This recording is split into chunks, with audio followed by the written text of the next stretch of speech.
হাজার বছরের শ্রেষ্ঠ মানবতাবাদী এ জাতির মহান শিক্ষক, যার জন্ম না হলে স্বাধীনতার বন্যী শিখা প্রজ্বলিত হতো না।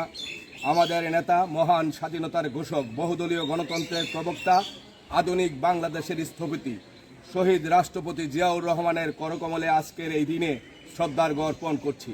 শুধু একটি কথা বলতে চাই, এই বিজয় কিংবা মহান স্বাধীনতাকে ধারণ করেই বাংলাদেশের পরবর্তীতে উত্থান পতন সকল কিছুর আজকের এই মূল হচ্ছে মহান স্বাধীনতা দিবস। সেই স্বাধীনতার ক্রান্তি লগ্নে যেদিন মেজর জিয়াউর রহমান স্বাধীনতার ঘোষণা দিয়েছিলেন, তারই ডাকে সাড়া দিয়ে বাংলাদেশের আবাল বৃদ্ধ বনিতা সকলে মিলে বাংলাদেশের বিরুদ্ধে যে অগ্রাসনী শক্তি ছিল তাদের বিরুদ্ধে ঝাঁপিয়ে পড়ে বাংলাদেশকে স্বাধীন করেছে, মুক্ত করেছে। তারই ধারাবাহিকতায় আজকের এই মুক্ত বিহঙ্গ বাংলাদেশ।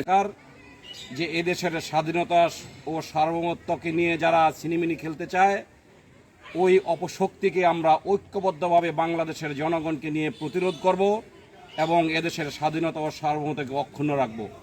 এটাই আমাদের এই আজকের 26শে মার্চের শপথ হওয়া দরকার এবং এই শপথের বলিয়ান হয়ে আমরা আগামীতে এদেশকে বিনির্মাণ করব এবং এদেশের অগ্রযাত্রাকে এগিয়ে নিয়ে যাব ইনশাআল্লাহ।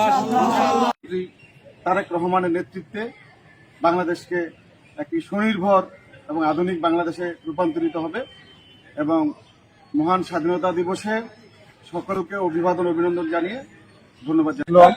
যার নেতৃত্বে সার্বিক যুদ্ধ সংগঠিত হয়েছিল, যার আহ্বানে, যার নেতৃত্বে আমাদের বাংলাদেশ জাতীয়তাবাদী দলের প্রতিষ্ঠাতা, বহুদলীয় গণতন্ত্রের প্রবক্তা, স্বাধীনতার ঘোষক, বাংলাদেশি জাতীয়তাবাদের স্থপতি শহীদ রাষ্ট্রপতি জিয়াউর রহমানের প্রতি গভীর শ্রদ্ধা নিবেদন করছি।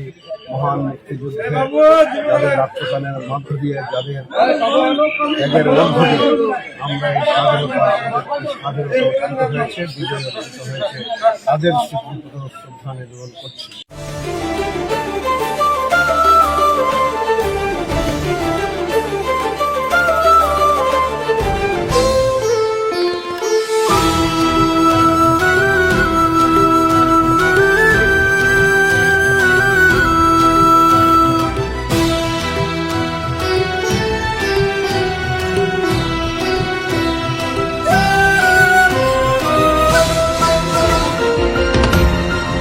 টেকনাফ থেকে তেঁতুলিয়া, রূপসা থেকে পাথুরিয়া, বিশ্বজুড়ে রূপসী বাংলা।